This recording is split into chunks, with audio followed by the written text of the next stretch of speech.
எங்க நான் விழுந்தேங்கிறது தெரியாம வாழ்கிற வாழ்க்கை இல்லை. சிலர்லாம் எங்க தப்பு பண்ணன்னு தெரியாமையே வாழ்ந்துகிட்டு இருப்பாங்க. இன்றைய கர்த்தர் இன்னொரு வாய்ப்பை கொடுக்கிறார். எங்க தடுமாறுனீங்கன்னு பாருங்க, எங்க விழுந்து போனீங்கன்னு பாருங்க, எங்க நீங்க கர்த்தருக்கு பிரியமில்லாத, உலகத்துக்கு பிரியமில்லாத, உங்கள் மனைவிக்கு பிரியமில்லாத, உங்கள் பெற்றாருக்கு பிரியமில்லாத, உங்கள் உறவுகளுக்கு பிரியமில்லாத, நீங்கள் படிக்கிற இடத்திற்கு பிரியமில்லாத, இந்த சமூகத்திற்கு பிரியமில்லாத இடத்துல எங்கே வாழ்ந்து கொண்டிருந்தீர்கள்? அதை மனதில் பாருங்கள். இந்த கர்த்தர் உங்களோடு பேசிக் கொண்டிருக்கிறார். இன்றைக்கு நீங்கள் பணி உடன்படிக்கையானது நித்திய உடன்படிக்கை.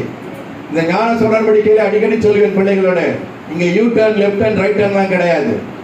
ஒரே ஒன் வே டிராபிக் தான் இது. இன்றைக்கு ஞானஸ்தானம் எடுத்து உடன்படிக்கை செய்து கொள்கிற போது என்னுடைய பிரயாணம் நேராக பரலோகத்துக்கு நேராக மட்டும்தான். அங்க யூ டர்ன்லாம் பண்ண முடியாது. ஹல்லேலூயா. அங்க ரிவர்ஸ் கியர்லாம் போட முடியாது. ஹல்லேலூயா. நேரா பரலோகம் தான்.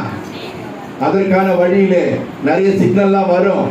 Left hand signal, right hand signal எல்லாம் வரும்.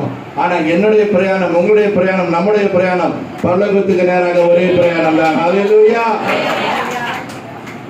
ஒரு நிமிடம் எடுத்துக்கொள்ளுங்கள், நான் முடிக்கிறேன்.